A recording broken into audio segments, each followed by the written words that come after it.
So continuing our discussion on the war in the West, we are at the rail junction at Corinth, Mississippi. Literally the junction, north and south of the Mobile and Ohio Railroad, starting in Mobile, Alabama, at the port running through the state of Ohio, and east to west, Charleston and Memphis Railroad. So you can imagine the length of this, the breadth of this stretches through the lower south to Charleston, running then up north into Tennessee. So that's a pretty graphic example of how much the railroads have expanded in their coverage, which makes them extremely important. We could figure the length of a railroad's total mileage and contrast that to the mileage of, say, the Cumberland River or the Tennessee or the Mississippi, and see just how important they become in areas where there aren't rivers to move your commerce. And once we've scientifically overcome the mathematics of moving tonnage at speed for such a thing, how important such a place becomes to a military purpose. So the slow march down from Shiloh toward Corinth, digging in every few miles, Literally takes a month. Right. And then there's the ensuing siege. And what do you think are the, we're all discussing how the war was won in the West. Why does Corinth matter? It is the staging point to launch into lower Mississippi, to gain control of the Mississippi, with knowing that Vicksburg, as Jefferson Davis refers to it, as the Gibraltar of the West. We're going to need a base from which to move on that, and there's no other place that can receive the munitions and supplies and the men. There's a capacity here that we're over 100,000 men that come through and camp here between three different armies at a certain point, that this becomes that supply point. Ironically, a railroad supply point that will make ineffective a river supply point at another point. And to a lesser extent, the other lessons you could say are learned at Corinth are how to dig in, how to conduct a siege, and how to conduct an army with fixed positions as it would later on in the rest of the war.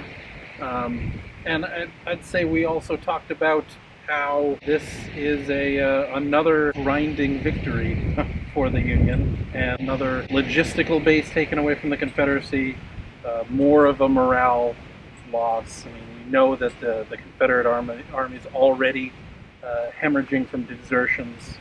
Well, you look too, Donelson is the penetration of the stake.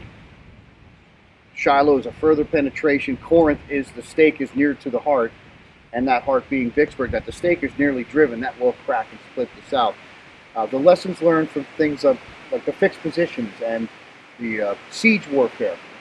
Nothing on such a scale. Everything before that with fixed positions and siege work was on such a minor level, Donelson included. It really can't give it the grace of a proper siege.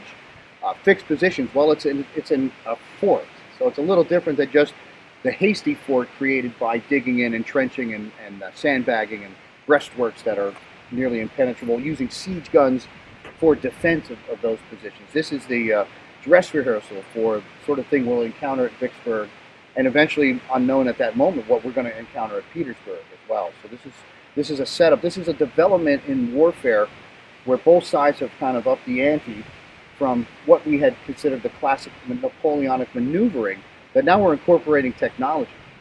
So, where does the Army move from here? What's the next move after Corinth is taken? For the Army of the Tennessee, the next movement is south from here to deeper along into the Mississippi. rail.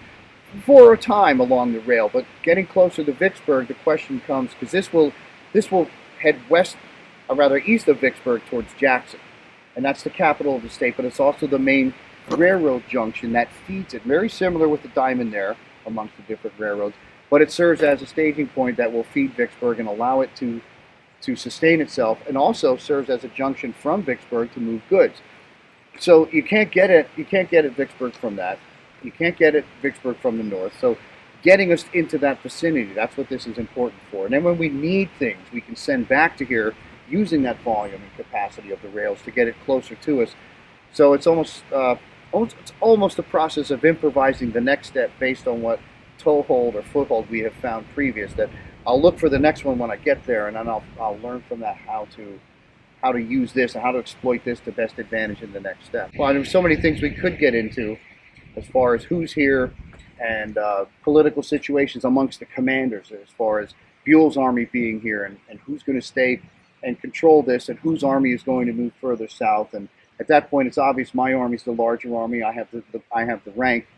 And also, Halleck is gone at this point. Halleck has been moved east, thankfully. And do you think that's due to Corinth?